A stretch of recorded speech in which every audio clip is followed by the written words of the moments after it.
Hi students, welcome to lesson number 14, Organization, Functions and Working of Panchayati Raj Institutions. Part A. Following the enactment of the Constitution, 73rd Amendment Act in 1992, almost all states in India passed their own respective legislations to bring their rural local self-government institutions in conformity with it. Except the states of Meghalaya and Nagaland, the Panchayati Raj institutions have come into being in all states. Their pattern of organization, functions, sources of revenue, extent of their autonomy, etc. is broadly similar. Variations in some cases are in response to the local conditions. In almost all the states, Panchayati Raj is a three-tier system.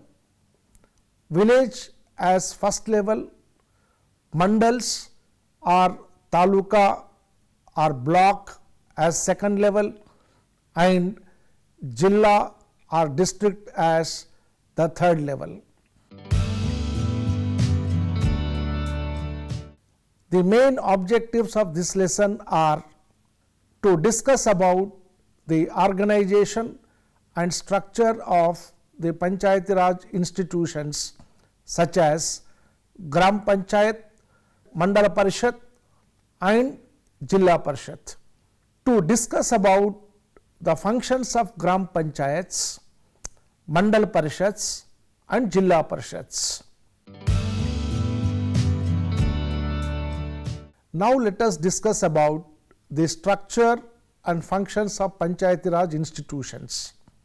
First one is structure and functions of Gram Panchayat. Village is the basic unit of Panchayati Raj institutions. It is generally a revenue unit, maybe a village or a part of it or a group of villages. The unit of local government here is called village panchayat, and in this we have Gram Sabha. Gram Sabha in all states except in Arunachal Pradesh and Jammu and Kashmir, the village level local government consists of village assembly and its executive committee called village panchayat. The village assembly is called Gram Sabha or Gram Panchayat Sabha. It consists of all registered voters in the area of the Gram Sabha. It is mandatory for the Gram Sabha to hold at least 2 meetings in a year. In Bihar, however, 3 months must not elapse between the 2 meetings of the Gram Sabha. In Madhya Pradesh and Tripura, 1 meeting in a year is mandatory, whereas in Tamil Nadu, the number of such meetings in a year is 3. The meeting of the Gram Sabha is to be convened by the executive officer or sarpanch or Gram Panchayat. The meeting is presided by the chairperson of the Gram Panchayat, who has been designated differently in different states. In his absence, his deputy presides over this meeting. The meeting of the Gram Sabha is to be convened by the executive officer or sarpanch or Gram Panchayat.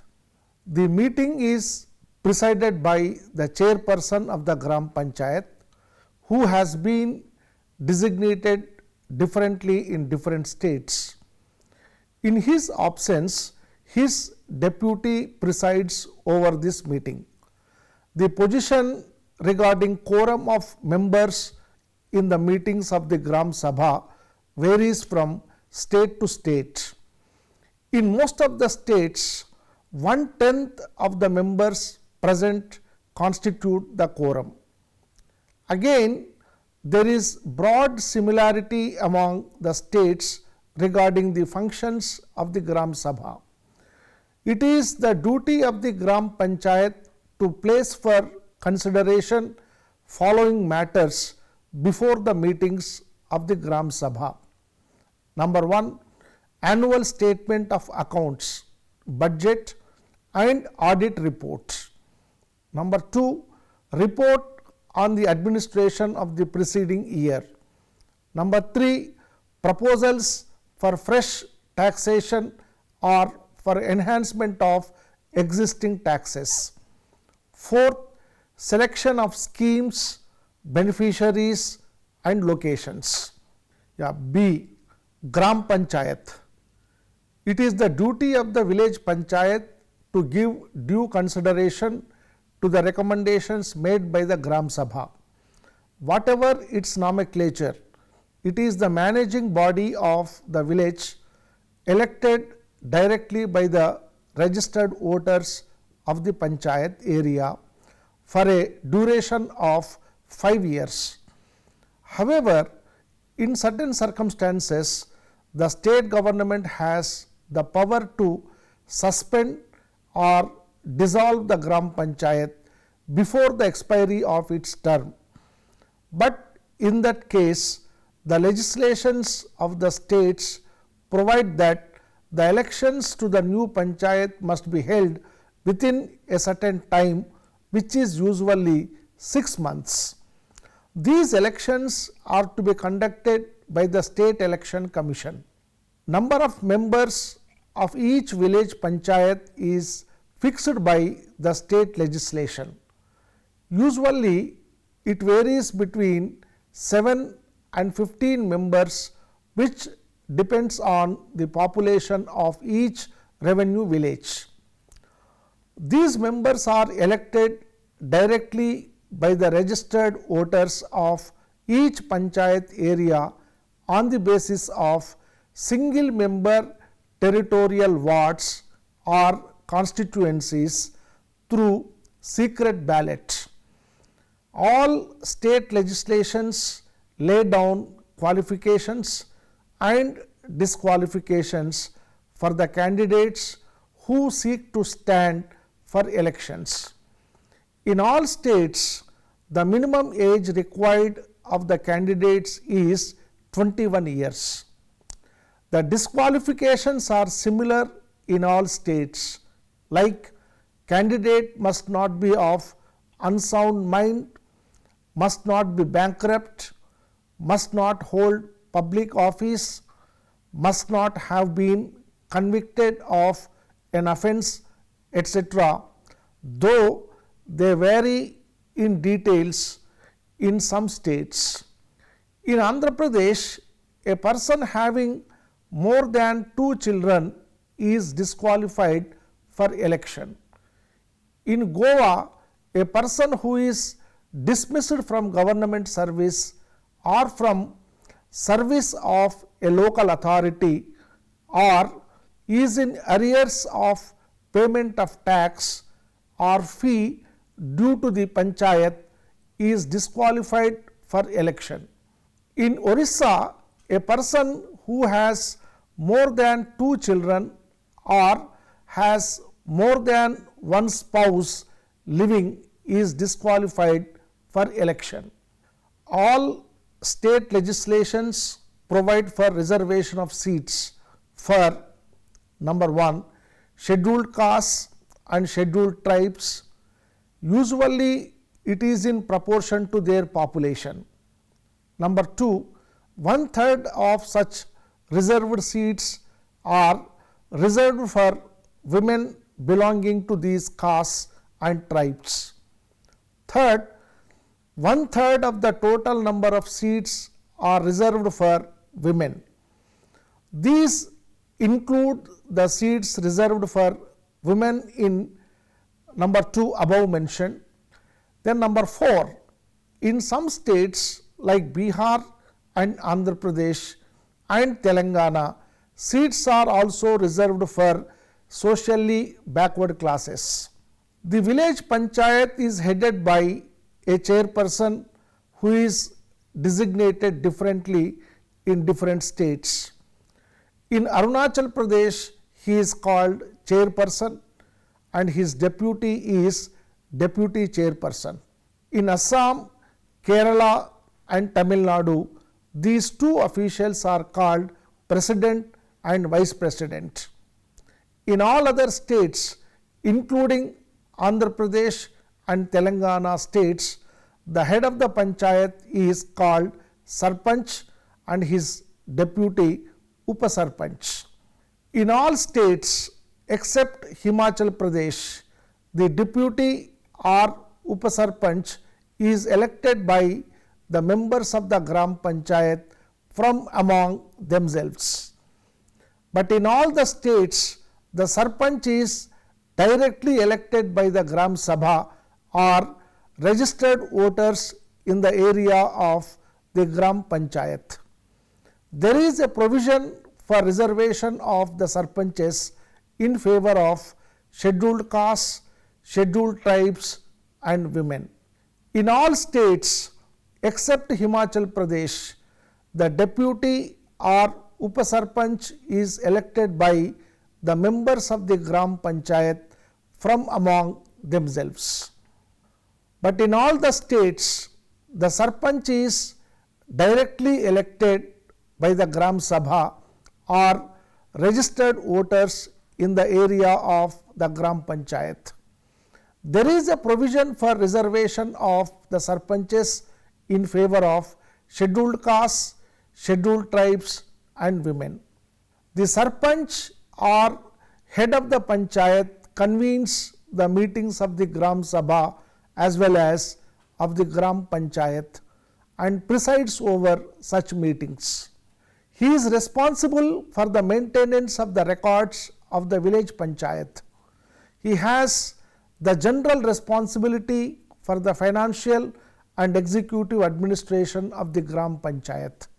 The legislation makes it obligatory for the village panchayat to appoint its committees. These committees, consisting of 3 to 5 members, help the panchayat to carry out its duties. But the details of these committees differ from state to state. Most of the states provide for the following committees: Production Committee, Social Justice Committee and Amenities Committee. Now let us discuss the functions of gram panchayat. The gram panchayats have two types of functions: mandatory and discretionary. The laws of all states provide for some mandatory functions of the gram panchayats, though the number of such functions varies among the states.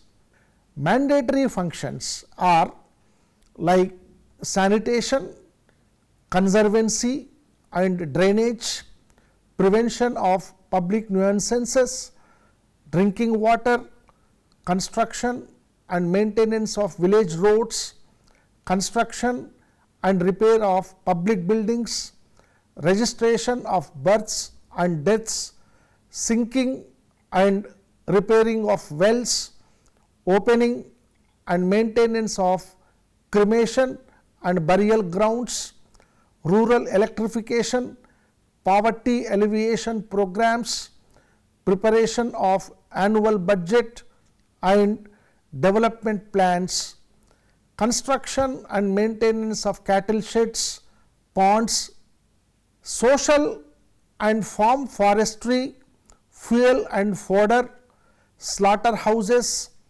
public parks and playgrounds, agriculture and agriculture extension, poultry and fisheries, etc.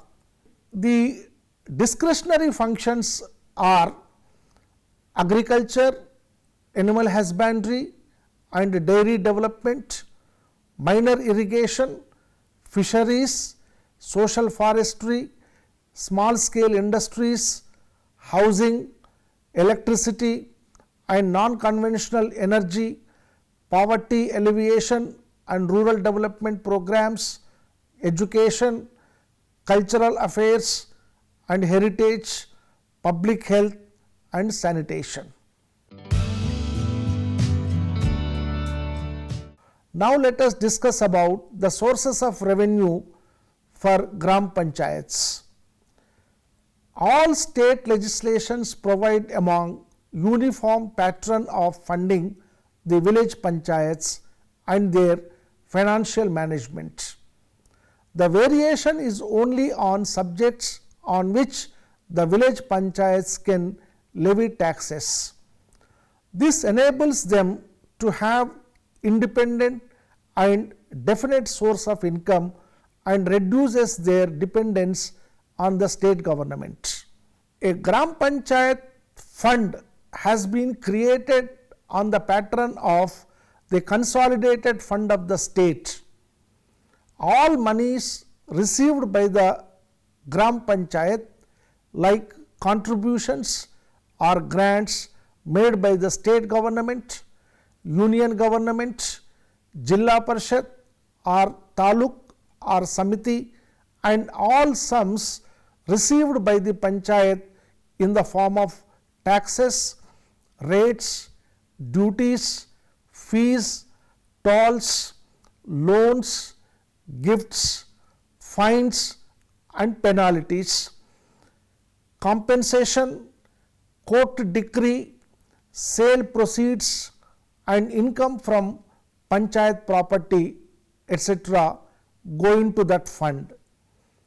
Village panchayats have been empowered to levy taxes or fees on subjects like houses and buildings, professions, trades, callings and employments, fees on registration of vehicles, fares and melas, sanitary arrangements, water tax, lighting tax, conservancy tax, tax on sale of firewood, tax on slaughterhouses, private fisheries, license fee on tea stalls, hotels or restaurants, carts, carriages, boats, rickshaws, etc.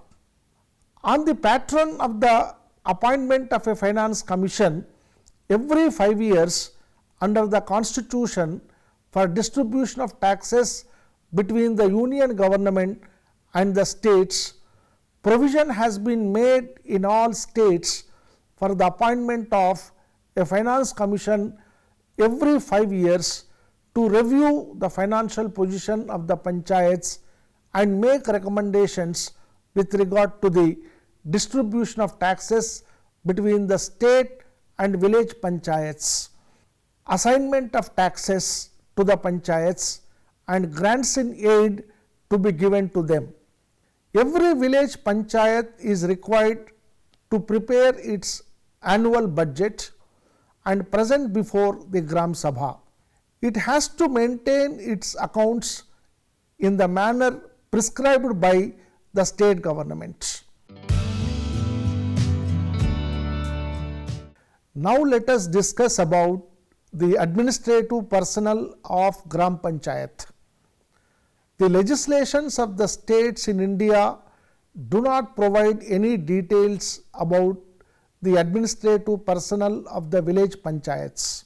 All legislations mention that there shall be a panchayat secretary for each village panchayat or group of panchayats who is appointed by the state government. It is the duty of the panchayat secretary to maintain accurate and up-to-date entries in accounts, record and other property of the Gram Panchayat under the general supervision of the Sarpanch and to assist the Gram Panchayat in the discharge of its duties and functions. He also has to assist in carrying out the resolutions of the Gram Panchayat. He has to perform other duties also which may be assigned to him.